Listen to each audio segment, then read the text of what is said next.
Bars et restaurants américains ont perdu plus de 5 millions d'emplois le mois dernier.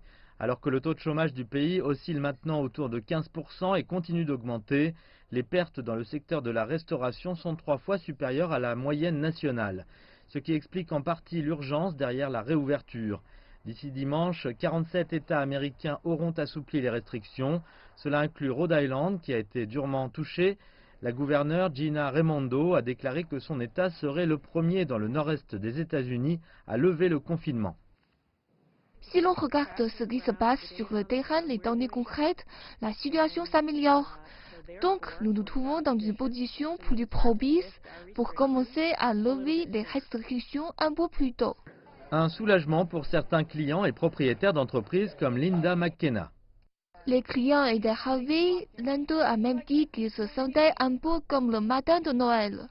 En Californie, le comté d'Alameda, où se trouve San Francisco, a décidé de prolonger le confinement pour les entreprises ce mois-ci. Mais c'en est trop pour Tesla, dont le PDG a annoncé qu'il déplacerait sa production de véhicules électriques dans un autre État. Toutefois, le reste de la Californie devrait rouvrir sous certaines conditions. Michaela Caldarescu, fleuriste, livre son point de vue. Ma boutique est petite, je ne vais donc laisser entrer personne. Mais au moins, je peux travailler. On ne peut pas tout ouvrir. Autrement, nous aurons une deuxième vague et ensuite, nous reviendrons au point de départ. Les spécialistes mettent en garde contre la précipitation. Selon eux, les tests sont toujours insuffisants et de nombreux inconnus demeurent. Le plan de la Maison-Blanche pour rouvrir le pays a fuité et ne tient pas compte de ces préoccupations. L'administration Trump a cependant évoqué un brouillon, toujours en cours de construction.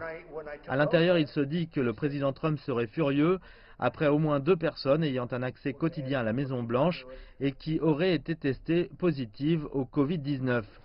Son prédécesseur Barack Obama a vivement critiqué la gestion de la situation par son successeur au cours d'un appel avec d'anciens membres du personnel évoquant un chaos désastreux absolu.